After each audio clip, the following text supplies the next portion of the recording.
Hello everybody and welcome to this week's Wednesday video, in which we're going to talk about cutting versus bulking, how to decide which one to do, how to set up your macros for it, and just how to get through it while it's going on for a while.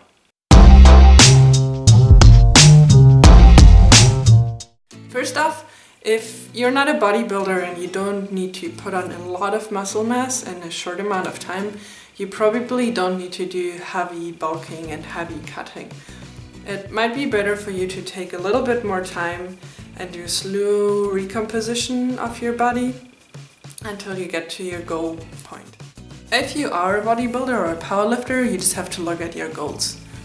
If you want to get stronger, then you should probably bulk and eat a little bit over your maintenance. You don't have to do that really hardly and put on a lot of fat, but it's just easier to get stronger if you eat in a surplus of calories. On the other hand, if you want to get leaner and look shredded, then you need to cut.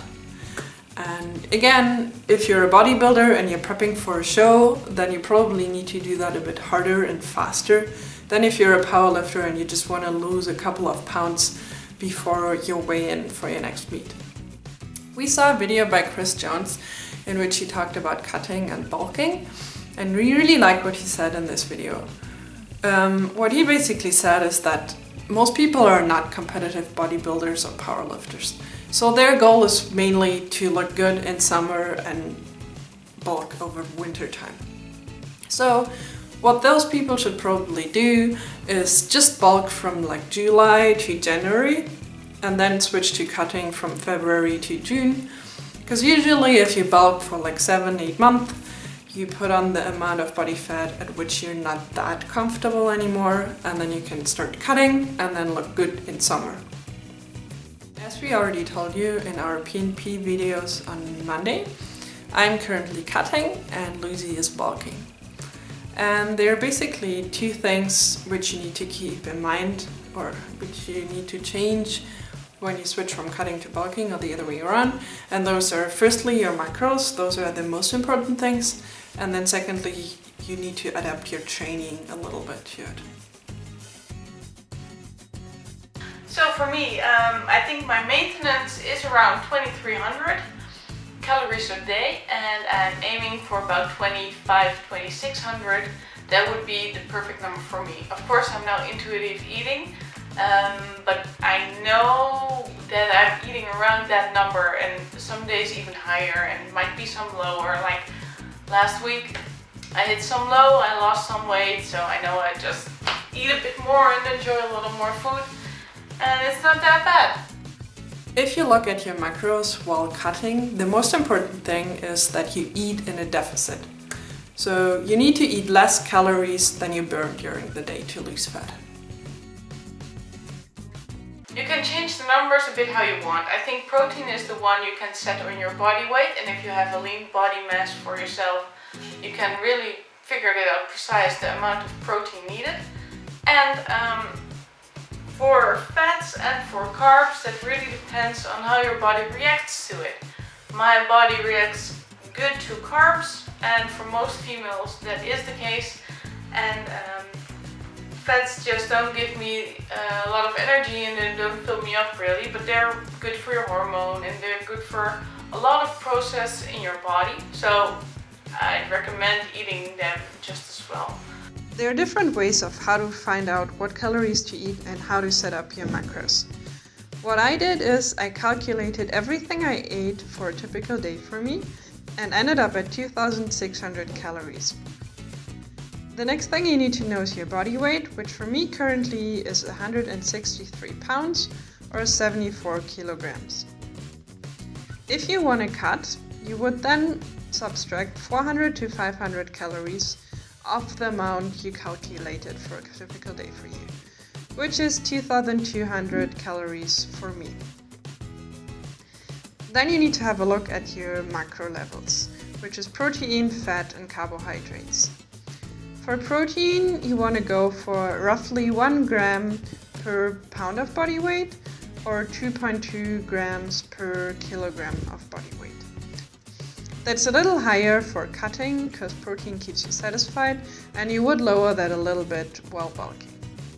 The next macronutrient is fat. Here you have a range of 0.3 to 0.45 grams per pound of body weight, or 0.7 to 1 gram per kilogram of body weight, which leaves for me a range of 50 to 73 grams of fat. And then you would fill up the rest of your calories with carbohydrates. So let's just have a look at how exactly I calculated my macros. So I have a total of 2,200 kilocalories. And for protein, I want to have 1 gram per pound of body weight, so I calculate 1 times 163, or 2.2 per kilogram of body weight, so 2.2 times 74, and then I rounded that down and ended up at 160 grams of protein.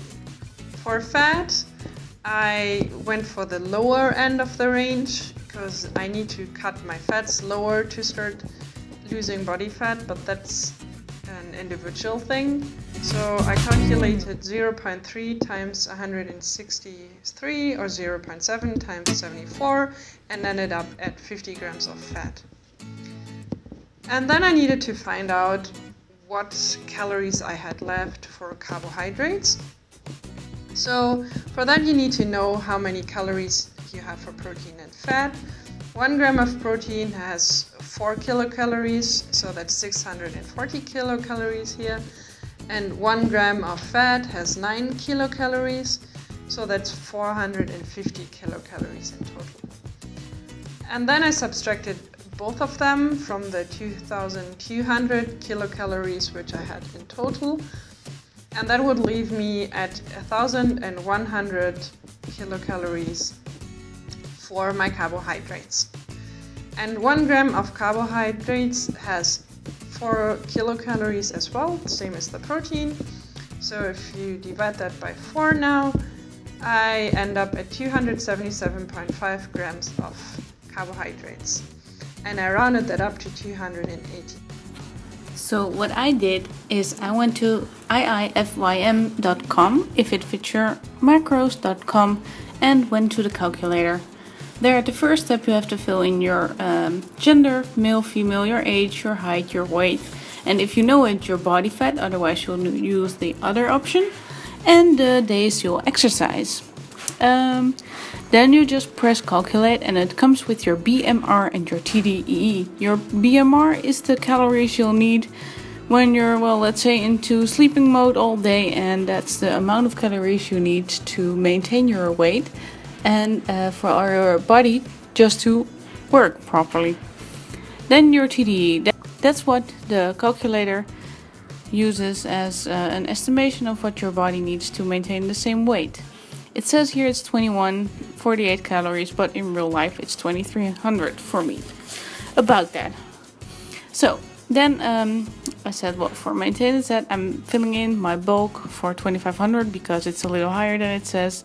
And then for the protein, I think maybe I'm a little bit high on this, but I'm saying 1 gram for per body mass, 1 pound of body mass. Then for the fat, I'm using 45 grams. Because it's I'm female, and I think females can go pretty high on fat. For the hormone level, I tend to work good with it, but it took me some time to get used to it. And then for the carbs, just fill up your carbs, and that's what the calculator does, fill up your carbs until your calories are hit.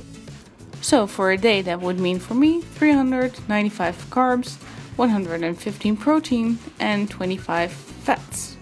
And these are all in grams to hit my 2500 calories a day. Another thing which you might need to adapt while cutting or bulking is your training.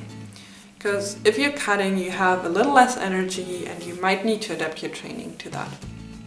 If you eat only slightly under your maintenance, so you have to do a slow cut, like for example for powerlifting, then you can keep your training up pretty normally, so you don't need to drop your weights too low. But if you're training for a bodybuilding competition, for example, It might be that in the end of that competition, like in the last couple of weeks, you really need to drop the weights on your lifts a little because you're just eating so little and your energy is so low that you just cannot deal with higher weights anymore. You should probably also add a little bit of cardio during cutting, just because it increases the calories you burned during the day or during the whole week. So you don't need to drop your calories too low. Important for bulking is that you train hard. Don't overdo it, don't overtrain, like don't give yourself, just give yourself enough time and energy to repair, stick to your program and listen to your body. And that extra energy that you're using in your bulk can be used to build muscle. So we really hope you liked this video and how we showed you what we're doing at the moment, how you could adapt that for yourself. But if you have any more questions, then please comment them down below and we'll try to get to all of them. Also, don't forget to subscribe to our channel. It really helps us grow the channel and reach a larger audience. And we'll see you again next week.